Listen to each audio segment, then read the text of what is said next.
Yo, what's up, guys? Hogman here. Today we're actually going to be reviewing one of my Scrim games and doing something a little bit different. I know you guys have been watching a lot of my Scrim games as they happen in the VODs of my Twitch streams and whatnot.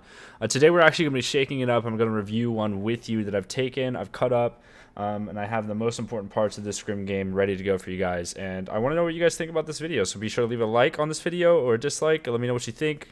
Also in the comments down below, and subscribe to the channel if you haven't already. We're pretty much just going to dive into this straightforward. I'm playing with Zil, who was recently picked up by Complexity. It is now officially on my team if you haven't already seen that. We're landing in Frosty Flights, which is a more popular spot for us, at least. We really like this spot for several reasons, but mainly because of the loot and the planes that are available. And we have two different Scrim teams that are actually landing with us right here.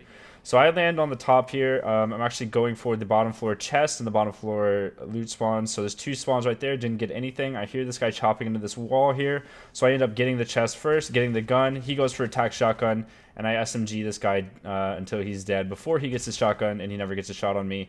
And also I was backing up as I was shooting him, because if he was able to shoot me with the attack shotgun, he would have had to hit me at least 3 times to kill me with a great tack. So we got that first kill. Good to go. There's 3 more players left in Frosty Flights.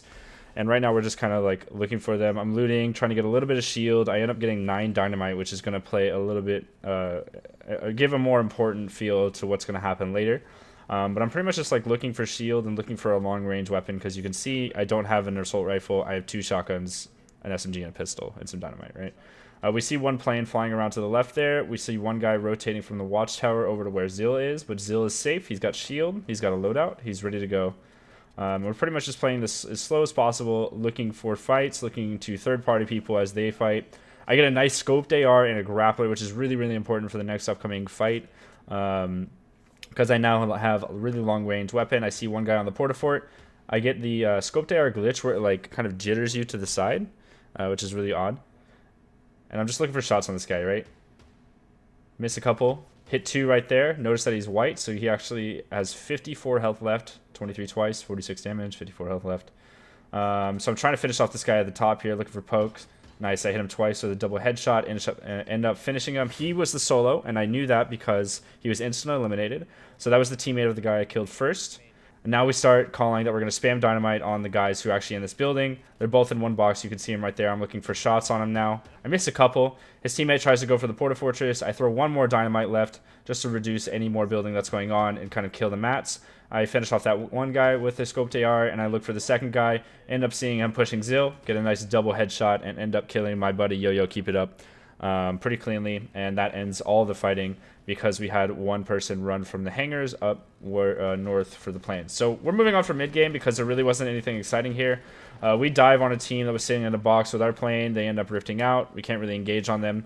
I do a really cool little play here. You can do like a mind game with the plane, where I actually am playing like super slow here, letting him try to think that he can get on our plane. Then I hop into the wing of it, leave the driver's seat open, and as you can see, the player actually jumped in there. I was a little bit slow on doing damage to him, but it was like a bait, basically. I was trying to get him to dive in and enter into our plane and try to get kills on us, and it ended up actually him taking a ton of damage. And I think even Zil knocked this guy, the guy that jumped in the plane. So we're just looking to W-key a team in general right now, get some kills, or look for airdrops. And for the next minute or so, we're just in the plane because we don't want to be on the ground. We don't want to get fought right now unless we have the advantage. So we're looking for like that opportunity to basically like laser a team with the plane turret and also the AR from Zil or the sniper, whatever he has. So we're shooting this plane right here. We're trying to be a little bit aggressive, just trying to push the boundaries of what we can do in a scrim match. We didn't really get a whole lot of damage out on that team, and there's also multiple teams down there in that exact spot that they landed in, so we decided not to go for that. We're just playing safe with the plane. We're not really committing. We're not getting in a ton of like, you know, risky situations. We're just looking for an opportunity to engage on another team and get some more kill points because we've already got some good kills. So in a tournament, basically we'd be looking for even more kills at this point to try to get more points, right? That's the whole point of screaming. So moving on from there, I just call that I'm looking for drops. The next airdrop is going to happen very soon, and you're going to see a lot of interesting fights going on. You can see that there's a lot of planes flying around. I think I see 3 on my screen right now. We're a little bit aggressive on this plane right here, just trying to take the first shot on people. We do 50 white damage on this player, and Zil actually lasers him out of the sky, eliminates Ghost Snood right there, but our plane goes down, and unfortunately I didn't get out of the plane fast enough, so I go down for the Snood's loot that's falling from the sky right now. This team decides to W key me because they saw they got 50 white damage and a couple blue damage on me.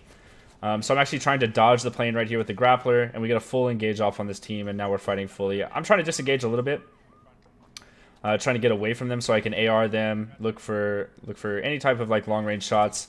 I take kind of a bad minigun peek there. I didn't need to get off my ramp quite yet, so I build my my 1x1s. I reconnect with Zill. I get a slurp from him so I can heal up a little bit and get back into the fight because I only have 100 HP. All right, so he's looking for AR shots. I edit out. We noticed that actually the team behind the team that we were fighting earlier killed them, so we didn't get those kills unfortunately. But we're trying to basically like dominate this loot that's right under me right now. At this point, this team's trying to engage on me. We're shooting them out. I'm trying to basically just dominate this team and like alpha up. I don't know how else to put it. We get a lot of mats. I fall down to low ground because this guy right here, but I minigun him off. And I have a nice 50-50 where I didn't really play that super well. I could have just brought out my shotgun and killed him. But I tried to disengage from it because he caught me off guard. It was kind of a panic moment. I'm definitely trying to not panic in those situations moving forward, but you know, sometimes it happens. We get a nice full 10 minis. This fight above us is a 1v2, so I just start minigunning him to overload him. Zeal pushes in with a shotgun. I get shot from an AR from somewhere else, and we're just trying to finish this guy off. Hit him for 50 white. One shot, he's dead, and he's dead. Okay, so everyone's dead around us. We have, I think, 8 kills at this point in a full like stacked scrim lobby, which is really, really good. And right now I'm basically just trying to... We're both trying to get 200 health. We're both trying to use the full shields that dropped from that last player that we killed. And we're trying to basically move into the late game portion of this game. Just as a disclaimer, we're actually not winning this game. Alright? I want to show you guys throughout this series, if you guys do like this series so far and you want me to continue them, I want to show you guys like reasons why I failed, things I could have been better at.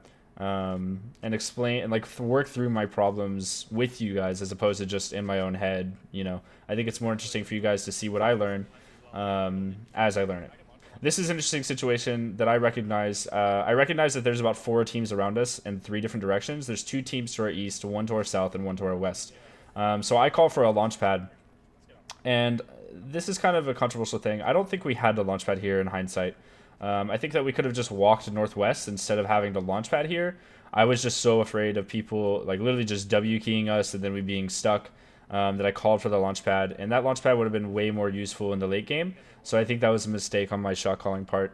I did not need to call for that launch pad, and we could have used that launch pad later in the game, which could have solidified us a better placement together, or at least less damage taken, a safer route in general. So, you know, just a small thing, or not even a small thing, more of a big thing that I could have fixed and I will work on for next time. Because late game launch pads are so useful, and to use them in mid game is kind of a waste in a way, unless you absolutely have to. So now for the next few minutes, what we're going to be doing is sitting on our 1x1s, waiting for the zone to close. We have 27 seconds left till the next zone appears. And we're just trying to take AR shots at people that are at range, try to third party. We already have a ton of kills, so in a tournament we either would have the max kill threshold, or you know, we would just be like we couldn't gain any more tournament points if we had 8 kills, because that's the max in at least epic tournament format. So we're kind of just chilling, looking for placement points, waiting for the zone to close so that there's less players, so that we can hopefully get top 5, get some placement points for the tournament format, place us higher in the tournament. And overall, we're just trying to get a little bit more, you know, maybe like third-party shots off, maybe get an extra kill. If it were big bonus format, that would be nice. But right now, we're just trying to play safe. We're already in zone. We don't have to rebuild or rotate. So we're just waiting for the zone to close. And also, since we're playing in the normal game mode, we're not playing in the pop-up cup right now, the zones close slower. So the overall game is just a little bit slower, right? There's really not a whole lot to do in that specific sense. I look for a little bit of a minigun here because there's 2 launch pads over there, and I don't want that team to basically use the launch pad to rotate onto us and fight us, or, you know, whatever. So we just pressure them. I'm actually trying to kill the launch pads. There's 2 launch pads over there, so I ended up killing both of them so that no one else can use them to rotate. And I know that there's a ton of people that are east and southeast right now. There's like 3 teams, I think, east and southeast. So basically they rifted off, and we didn't get any kills off. But if they didn't have that rift, then it's likely that they would have all had to walk into us, so we would have been able to get at least 2 kills from it, or, you know, try to get some kills from it. So here we see the zone is really far. It's actually the worst zone we could have had because it's on the mountain, so we have to go up a mountain and also across the map. So I choose to early rotate here, but there's a team in front of us here, so it's a little bit of a dicey early rotate. So we're kind of just waiting to see what that team does, the one that's southwest of us in a wooden box. And once we figure out what they're doing, or if they rotate a little bit earlier than we do, then we can get a free rotate. So I think actually Zil has an extra launch pad here. And again, I don't think we needed to use it. Not really sure. Yeah, okay, so he wants to use the launch pad here. Again, I don't think we should have used this. I think as a team, if we used our launch pads later than this, or saved the second launch pad earlier, then we would have had, like, I actually don't think that was a bad launch pad, but I think we needed a launch pad to deal with the moving zone since it's on a mountain. All right, so we build up here. We're basically just trying to solidify our spot in the next zone, get a little bit of good spot, you know, to maybe get some kills. There's 36 people alive in this zone, so there's a ton of people, and we're basically just trying to survive as long as we can. Hopefully get to late game where the moving zones are happening.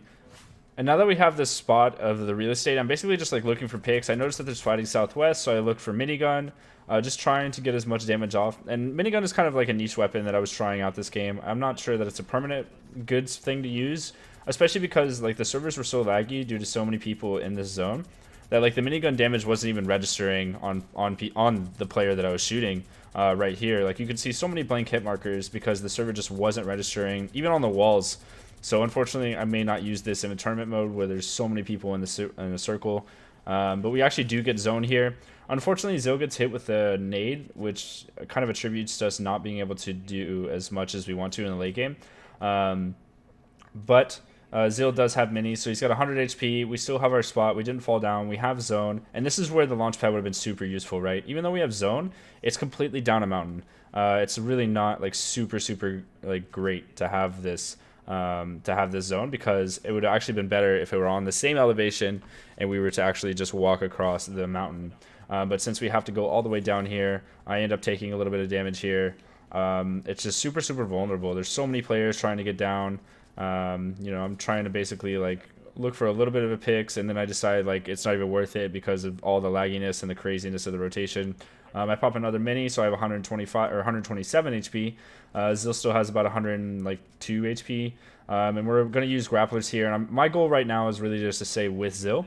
In duos, it's really hard to stay with each other when there's so much chaos going on. So since we both have grapplers, I'm basically just going to follow him. Normally he follows me, but I feel like Zil specifically, sometimes he gets a little bit excited. So I'm going to follow him because I know that I can stay with him and not have any issues. We make a play for high ground here, and this was a really good play for high ground. If the zone went back the other way, like we would have basically assured our victory in the game. And I make a mistake here. I don't realize that this guy in the brick is not Zil. So I actually lose high ground here, and that's my fault. I shouldn't have lost high ground. But since the zone is across the map anyways, it didn't really matter. Like we wouldn't have been able to sustain it since we didn't have enough mats. And in the tournament pop-up cup, there's no way we would have been able to sustain that high ground because we would have had to run so far. My goal right now is basically just to get kills, look for this guy, but I noticed that there's a guy above us with a rocket launcher. I save us from that rocket launcher, and this launch pad gets a little bit blocked off, which makes it a little bit awkward. Zil goes down here because he doesn't have much health left. But I am trying to constantly reconnect with Zil. All right. I hold this guy with a really nice shotgun angle. Pick up his purple pump. Zil goes down here because he went forward a little bit too much, unfortunately. I try to get a kill there, but my kill gets yoinked. I finish off the guy who killed him.